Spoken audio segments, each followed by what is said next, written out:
بسم اللہ الرحمن الرحیم والجمہور علی ان الارض غیر الارضی، اور جمہور اس بات پر ہیں کہ ارض ارضی کا غیر ہے، وغیر المحلی، اور محل کا بھی غیر ہے۔ حقیقتاً ذات کے لحاظ سے آپ کو بتایا تھا کلی کی دو قسمیں ہیں، کلی ذاتی اور کلی عرضی۔ عرضی کی بات آئی تو علامہ نے مناسب سمجھا کہ عرضی کی وضاحت کر دی جائے، تو علامہ نے صرف عرضی کی ہی وضاحت نہیں کی، بلکہ دو لفظ اور ہیں، عرض اور محل، تو کل ملا کر تین الفاظ ہو گئے، ایک عرض، ایک عرضی اور ایک محل۔ علامہ نے تینوں کی وضاحت کی ہے، تینوں کے درمیان نسبت کو بھی بیان کیا ہے، اور بعض ائمہ کے اقوال کو بھی ذکر کیا ہے۔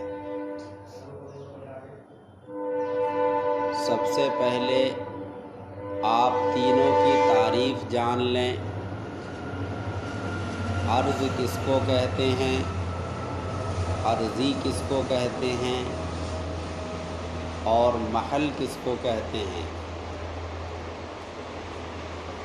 عرض کی تعریف ہے کہ عرض اس کو کہتے ہیں جو اپنے وجود میں محل کا محتاج ہو۔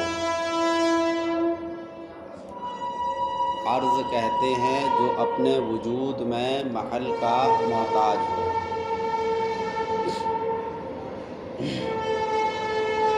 عرضی کہتے ہیں جو عرض سے مشتق ہو۔ عرض کی مثال ہو جائے گی، مثال کے طور پر کتابت۔ کتابت اپنے وجود میں محل کتابت یعنی انسان کا محتاج ہے۔ اور عرضی کہتے ہیں جو عرض سے مشتق ہو، اس کی مثال ہو جائے گی کاتب، ناطق، ضاحک، یہ سب۔ اس لیے کہ کاتب مشتق ہے کتابت سے۔ کاتب کس سے مشتق ہے؟ کتابت سے۔ تیسری چیز ہے محل۔ محل کس کو کہتے ہیں؟ محل کہتے ہیں جس کے ساتھ عرض قائم ہو، جس کے ساتھ عرض قائم ہو۔ جمہور مناطقہ کا مسلک یہ ہے کہ ان تینوں کے درمیان تغایر ذاتی ہے، اس لیے کہہ دیا یہ محل کا غیر ہے حقیقتاً یعنی ذاتاً۔ تینوں کیا ہیں؟ ایک دوسرے کے مغایر ہیں، یعنی جو عرض ہے وہ محل نہیں، جو محل ہے وہ عرضی نہیں، جو عرضی ہے وہ عرض نہیں، تینوں ایک دوسرے کے مغایر ہیں۔ یہ کون کہتے ہیں؟ جمہور۔ اس کو انہوں نے کہا تغایر ذاتی۔ کیا کہا؟ تغایر ذاتی۔ اس کے بعد علامہ نے اچھا تغایر ذاتی کیسے ہے پہلے اس کو سمجھو۔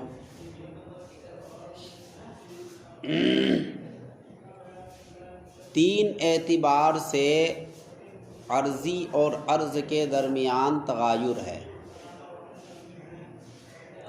نمبر ایک، عرضی محمول ہوتی ہے، عرض محمول نہیں ہوتا۔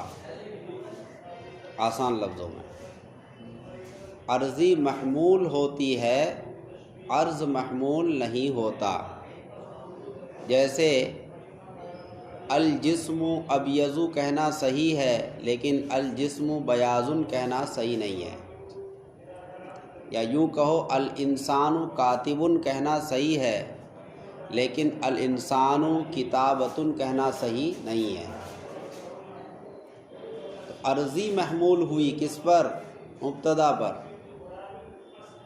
الانسان کاتب، میں کاتب کیا ہے؟ عرضی ہے۔ عرضی محمول ہوئی کس پر؟ انسان پر۔ اگر آپ کہیں الانسان کتابۃ، یہ صحیح نہیں ہوگا، کیونکہ کتابت کا حمل اس پر نہیں ہوگا، مصدر کا حمل ذات پر نہیں ہوتا۔ زید عدل والی بحث آپ نے شرح تہذیب میں پڑھی ہوگی۔ یہ اور بات ہے کہ کبھی مبالغتاً حمل کرتے ہیں، لیکن یہاں تو کوئی مبالغہ ہے نہیں۔ سمجھے کہ نہیں سمجھے؟ دوسرا تغایر دونوں کے درمیان،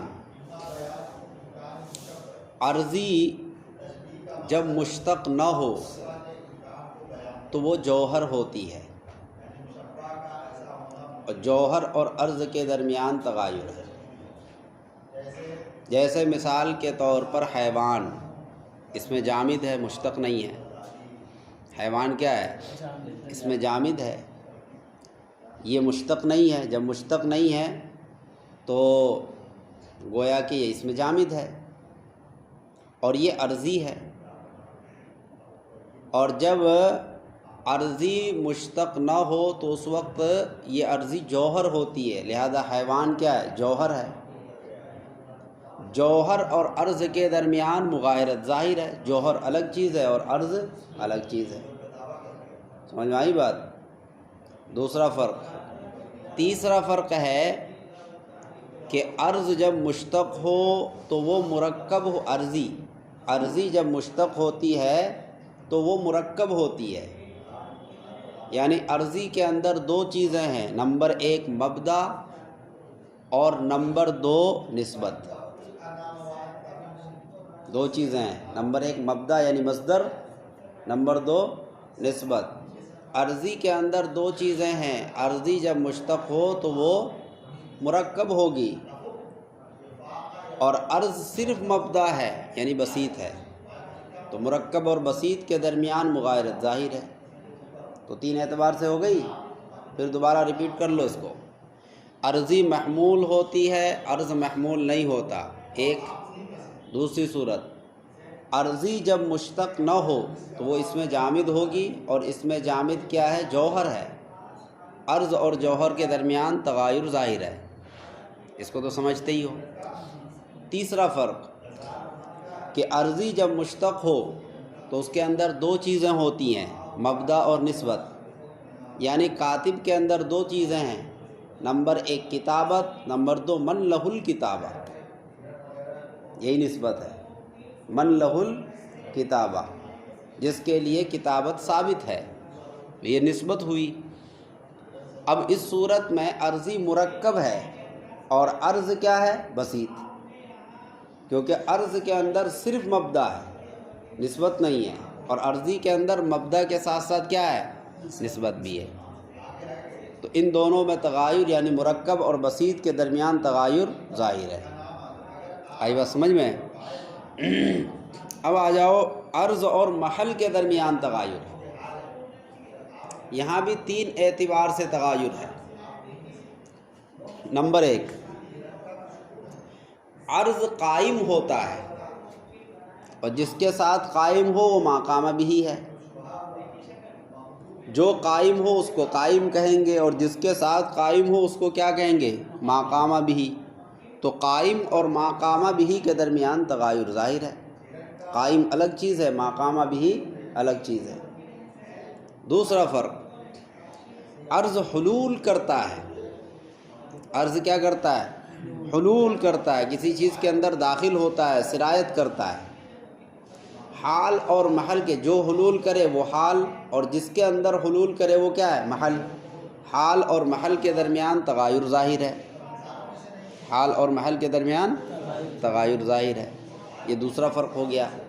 تیسرا فرق، عرض زائل ہو جاتا ہے لیکن محل زائل نہیں ہوتا، عرض زائل ہو جاتا ہے لیکن محل زائل نہیں ہوتا۔ جیسے کپڑا ہے، کپڑے میں سفیدی عرض ہے، یہ سفیدی ختم ہو جائے گی لیکن کپڑا رہے گا، کپڑا موجود رہے گا، یہ بھی تغایر ہے۔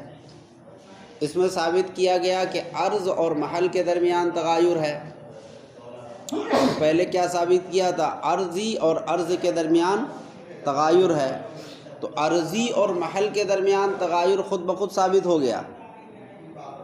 جب عرض اور محل کے درمیان تغایر ہوا تو عرض سے مشتق ہے عرضی، تو جو حکم مشتق منہو کا ہوگا وہی حکم کس کا ہوگا؟ مشتق کا۔ تو عرضی بھی محل کے کیا ہو گیا؟ مغایر ہو گیا۔ عرضی بھی محل کے کیا ہو گیا؟ مغایر ہو گیا۔ بات سمجھ میں آ رہی کہ نہیں آ رہی؟ ابھی آپ کو بتایا کہ عرض محل کے مغایر ہے تین اعتبار سے، قائم مقامہ بھی کے لحاظ سے، حال محل کے لحاظ سے۔ عرض ختم ہو جاتا ہے، زائل ہو جاتا ہے، محل برقرار رہتا ہے، اس لحاظ سے جب عرض اور محل میں مغایرت ہو گئی تو عرضی اور محل میں بھی مغایرت ہو گئی، کیونکہ عرضی مشتق ہے عرض سے۔ جب مشتق کا جو حکم ہوگا یعنی مشتق منہو کا جو حکم ہوگا وہی حکم کس کا ہوگا؟ مشتق کا بھی ہوگا۔ تو تینوں کے درمیان تغایر ثابت ہو گیا۔ تو جمہور نے تینوں کے درمیان تغایر ذاتی کو ثابت کیا ہے۔ کس کو؟ تغایر ذاتی۔ یہ مطلب ہوا حقیقت تک۔ پھر دوبارہ دیکھو اس کو، جمہور اس بات پر ہیں کہ عرض عرضی کا غیر ہے، عرضی اور عرض کے درمیان مغایرت ہو گئی، اس کے بعد محل کا بھی غیر ہے، عرض اور محل کے درمیان مغایرت ہو گئی، تو خود بخود عرضی اور محل کے درمیان بھی مغایرت ہو گئی۔ کیوں ہوئی؟ ہاں، وہی اس کا بھی ہوگا۔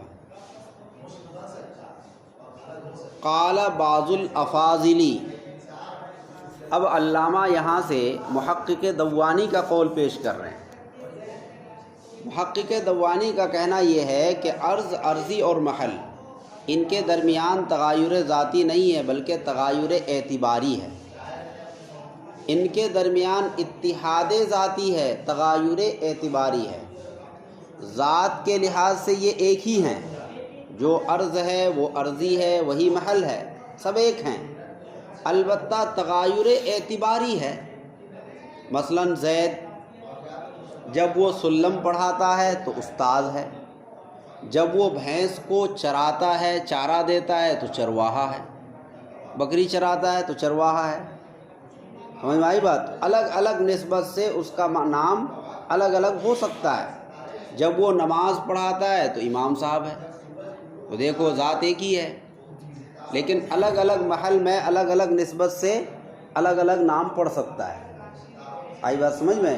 تو یہ کہا انہوں نے بعض الافاضل یعنی محقق دوانی نے کہ ان تینوں کے درمیان تغایر ذاتی نہیں ہے جو آپ سمجھ رہے ہیں، بلکہ ان میں اتحاد ذاتی ہے، البتہ تغایر اعتباری ہے۔ کیا ہے؟ تغایر اعتباری۔ اب آپ نے کافیہ میں پڑھا ہوگا کہ اعتبار ثلاثہ، ہر چیز کے اندر تین اعتبارات ہوتے ہیں، اسی کو اعتبار ثلاثہ کہتے ہیں۔ کیا کہتے ہیں؟ ہاں، ایک ہے بشرطی شے، ایک ہے بشرطی لا شے، ایک ہے لا بشرطی شے۔ بشرطی شے کا مطلب کسی چیز کے ہونے کی شرط لگانا، جیسے کسی نے دعوت کی آپ کی اور انہوں نے دعوت کے ساتھ شرط لگا دی بریانی کی، تو یہاں ہونے کی شرط ہے۔ سمجھ میں آئی بات؟ کہ بھئی دعوت ہوگی، بریانی کی دعوت ہوگی، تو بریانی کے ہونے کی شرط لگائی، یہ بشرطی شے ہے۔ بشرطی لا شے کا مطلب کسی چیز کے نہ ہونے کی شرط لگانا، جیسے کسی نے آپ کی دعوت کی اور انہوں نے شرط لگا دی کہ صاحب دال نہیں ہوگی۔ کیا نہیں ہوگی؟ دال کھا کھا کے مدرسے میں ویسے ہی حالت خراب ہے، بریانی دعوت میں بھی دال ہی کھلاؤ گے؟ تو سمجھدار آدمی تھا، انہوں نے کیا کہا؟ دال نہیں ہوگی، تو دیکھو دال کے نہ ہونے کی شرط لگائی، یہ کیا ہے؟ بشرطی لا شے۔ تیسری چیز ہے لا بشرطی شے۔ لا بشرطی شے کا مطلب ہے مطلق، یعنی کوئی آدمی دعوت کرے لیکن یہ وضاحت نہ کرے کہ کیا چیز ہوگی اور کیا نہیں ہوگی، بس انہوں نے مطلق کہا بھئی آپ کی دعوت ہے۔ اب دعوت میں بریانی بھی ہو سکتی ہے، دال بھی ہو سکتی ہے، انہوں نے کوئی وضاحت نہیں کی، یہ ہے مطلق۔ لا بشرطی شے کس کے درجے میں؟ مطلق کے درجے میں۔ اگر آپ نے کافیہ صحیح سے سمجھا ہے تو یہ بات تمہیں سمجھ میں آ جائے گی آسانی سے۔ اب اسی کو یہاں سمجھو۔ قال بعض الافاضل، علامہ جو ہے محقق دوانی کو قابل ترین آدمی مانتے ہیں، اس لیے انہوں نے فاضل کہہ کر پکارا ان کو۔ کیا کہا؟ فاضل، یہ بڑے فاضل ہیں۔ بعض الافاضل، بعض افاضل نے کہا ہے طبیعت العرضی لا بشرط شیء عرضی، کہ عرض کی ماہیت لا بشرط شے کے درجے میں عرضی ہے، یعنی جب عرض کے ساتھ کسی چیز کے نہ ہونے کی شرط لگائی جائے، لا بشرط شے کے درجے میں اس کو لیا جائے، یعنی نہ تو ہونے کی شرط لگائی جائے نہ ہونے کی شرط لگائی جائے، تو اس وقت عرض کو عرضی کہیں گے، اس وقت عرض کو عرضی کہیں گے۔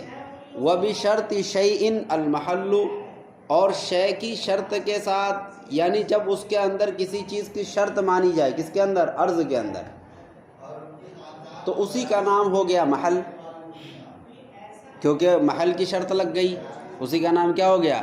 محل۔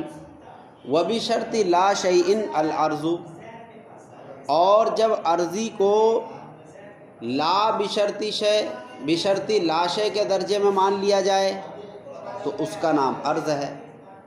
المقابل للجوہری، جو جوہر کے بالمقابل ہے۔ تو دیکھو اس طرح سے انہوں نے تغایر اعتباری کو ثابت کیا، کیا کہ عرض جو ہے ایک ہی چیز ہے، الگ الگ اعتبار سے اس کا الگ الگ نام ہے۔ لا بشرطی شے کے درجے میں لیا تو عرضی، اسی عرض کو کس کے درجے میں لیا؟ لا بشرطی شے کے درجے میں، تو وہی عرضی ہے۔ اور اگر اس کو لے لیا بشرطی شے کے درجے میں تو کیا ہے؟ وہ محل ہے۔ آئی بات سمجھ میں؟ اور اگر اس کو لے لیا بشرطی لا شے کے درجے میں تو کیا ہے؟ وہ عرض ہے۔ تو وہی عرض ایک ہی چیز ہے، الگ الگ اعتبار سے اس کا الگ الگ نام ہے۔ بات سمجھ میں آ رہی ہے؟ اب آگے اس کو مثال سے سمجھا رہے ہیں۔ ولیذا، اسی وجہ سے، صح النسوۃ اربع والماء ذراع، صحیح ہے کہ النسوۃ اربع کہنا اور الماء ذراع کہنا۔ دیکھو اربع یہاں عرضی ہے، اربع یہاں کیا ہے؟ عرضی ہے، کیونکہ اربع جو ہے یہ عرض سے مشتق ہے، عرضی ہے نا، عرضی کس سے مشتق ہوتی ہے؟ عرض سے، تو یہ عرض سے مشتق ہے، اربع ہے، یہ عرضی ہے، اور عرضی کا حمل ہو گیا کس پر؟ النسوہ پر، اور حمل جو ہے اتحاد کو بتلاتا ہے۔ حمل کس کو بتلاتا ہے؟ اگر ان دونوں کے درمیان اتحاد نہ ہوتا تو حمل ہی صحیح نہ ہوتا۔ جیسے الانسان حجر صحیح نہیں ہے، اس لیے حجر کا حمل انسان پر نہیں ہوگا، کیونکہ دونوں میں اتحاد نہیں ہے۔ حمل کے لیے اتحاد چاہیے، چاہے من وجہن ہی صحیح، لیکن اتحاد ضروری ہے۔ اس سے پتہ چلا کہ النسوہ کیا ہے؟ محل، اور اربع کیا ہے؟ عرضی۔ عرضی اور محل کے درمیان اتحاد ثابت ہو گیا۔ اس کے بعد کہا الماء ذراع، الماء محل ہے اور ذراع یہ عرض ہے۔ ذراع یہ کیا ہے؟ عرض ہے، کیونکہ ذراع جو ہے اپنے وجود میں غیر کا محتاج ہے، ذراع تنہا نہیں پایا جائے گا۔ ذراع ایک ذراع یا دو ذراع، کوئی کپڑا ہوگا، صرف ذراع نہیں ہوگا، کہیں کپڑا ہوگا، بلڈنگ ہوگی، عمارت ہوگی، کوئی نہ کوئی چیز ہوگی، تو یہ ذراع جو ہے اپنے وجود میں غیر کا محتاج ہے، تو کیا ہوا؟ یہ عرض۔ اب دیکھو عرض کا حمل ہو گیا محل پر، تو اس سے عرض اور محل کے درمیان اتحاد ثابت ہو گیا۔ کس کے درمیان؟ عرض اور محل کے درمیان. جب عرض اور محل کے درمیان اتحاد ثابت ہوا تو اس مثال ان دو مثالوں کے اندر عرض اور عرضی کے درمیان اتحاد کو ثابت نہیں کیا ہے. یہاں صرف ثابت کیا کس کو؟ عرضی اور محل کو، اور عرض اور محل کو. عرضی اور عرض کے درمیان اتحاد ہے کہ نہیں، اس کو ثابت نہیں کیا ہے. آئی بات سمجھ میں؟